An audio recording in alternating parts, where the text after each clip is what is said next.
Assalamualaikum warahmatullahi wabarakatuh. Assalatu wassalamu ala asrofil anbiya wal mursalin wa ala alihi washabihi ajmain amma ba'd.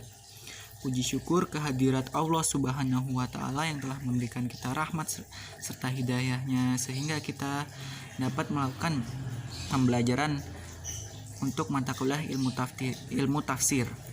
Kedua kalinya tak lupa kita panjatkan kepada Nabi besar Muhammad Sallallahu Alaihi Wasallam yang kita nantikan syafaatnya di yaumul qiyamah kelak. Amin. Yang terhormat kepada Bapak Mulki Fahmi Ardliansyah MH dan kepada rekan-rekan saya sekalian. Pada kesempatan kali ini saya dan kelompok B akan membahas tentang ilmu tafsir dengan tema muqaran. Sebelumnya saya perkenalkan diri saya pribadi dan juga rekan saya yang pertama Anjas Akbar Gifari, Ahmad Arya Duta, Bayu Firdaus, dan juga Ilmiati.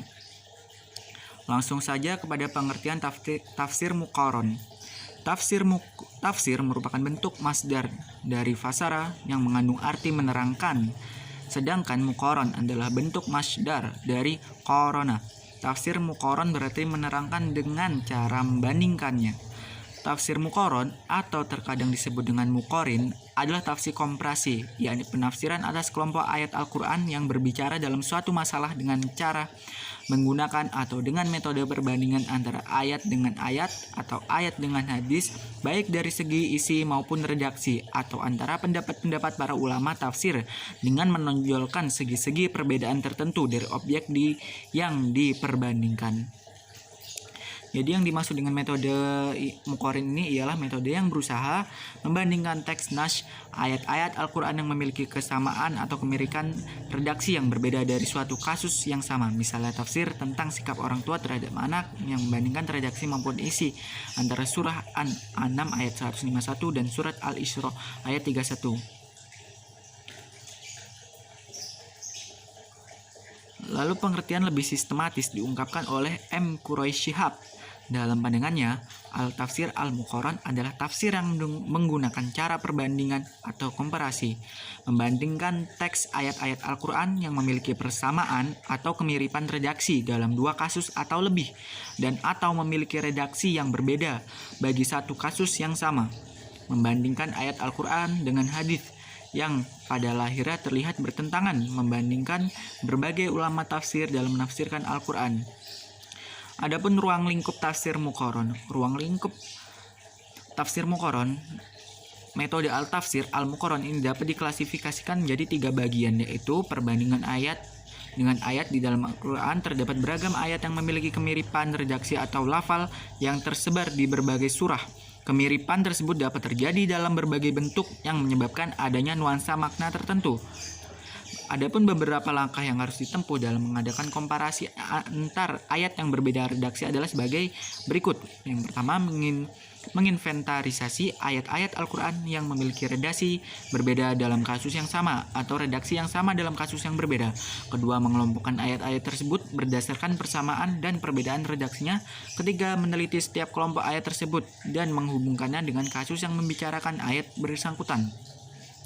Lalu yang terakhir, melakukan perbandingan pendapat para musafir tentang ayat yang disajikan objek pembahasannya. Adapun perbandingan ayat dengan hadis. Menyikapi hal ini ada beberapa langkah yang harus ditempuh oleh seorang musafir dalam melakukan perbandingan ayat Al-Quran dengan hadis yang terkesan bertentangan. Adapun langkah-langkah harus ditempuh diantaranya: 1. Menentukan nilai hadis yang diperbandingkan dengan ayat Al-Quran. Kedua, menganalisa latar belakang terjadinya perbedaan atau pertentangan keduanya. Lalu adapun perbandingan pendapat musafir dengan musafir lain. Adanya perbedaan penafsiran di antara ulama tafsir dalam memahami ayat-ayat Al-Quran disebabkan oleh beberapa hal, antara lain latar belakang sejarah, sudut pandang yang diambil masing-masing musafir, dan perbedaan hasil ijtihad.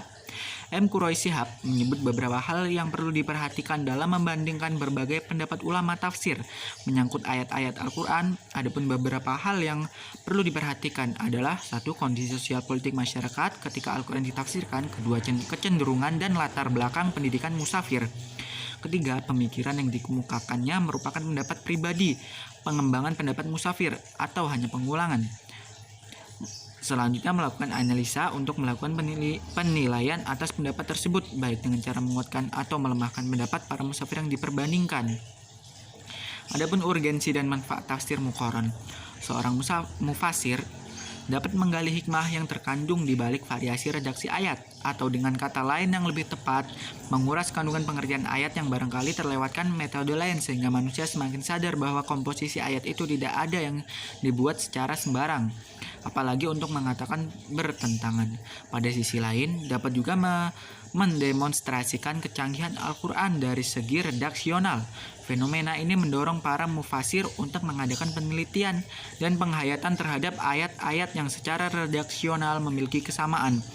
Dengan begitu, akan tampak jelas kontekstualisasi kandungan ayat tersebut, karena hal ini akan efektif menipis anggapan bahwa Tuhan sudah kehabisan kosakata dalam melengkapi ajaran Qur'ani, atau mungkin beberapa ayat dianggap cenderung membosankan karena terkesan diulang-ulang. Lalu adapun penerapan tafsir muqaran, perbandingan ayat dengan ayat yang redaksinya sama atau mirip.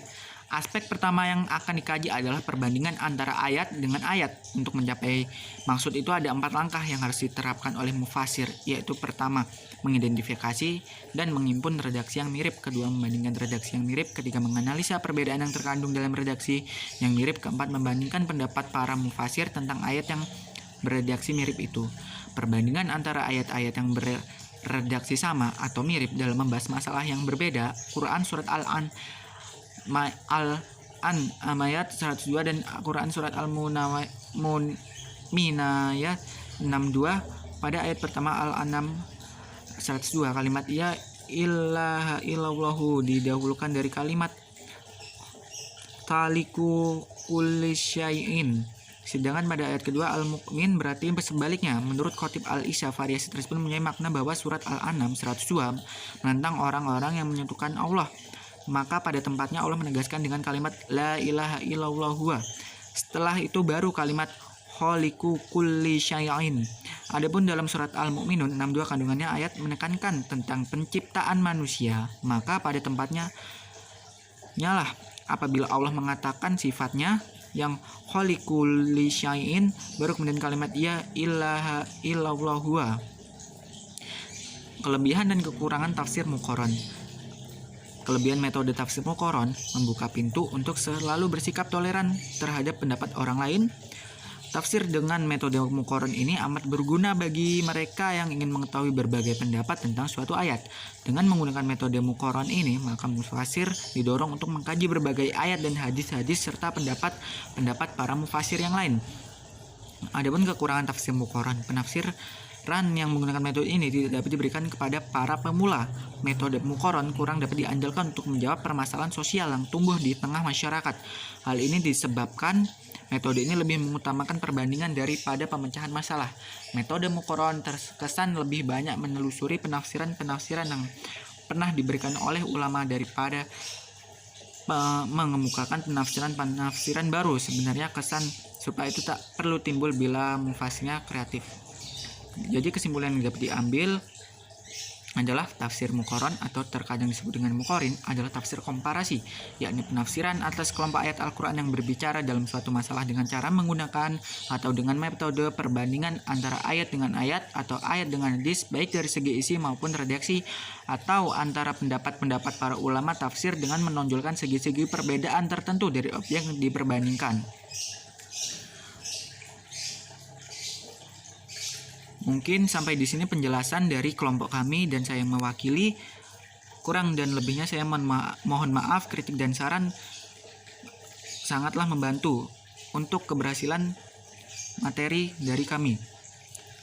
Dan selanjutnya kami akan membuka sesi tanya jawab melalui komen di bawah ini. Kami persilahkan.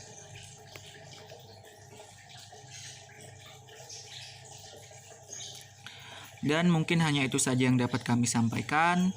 Kurang dan lebihnya kami mohon maaf. Kepada Allah kami mohon ampun. Kami akhiri, wabillahi taufik wal hidayah. Wassalamualaikum warahmatullahi wabarakatuh.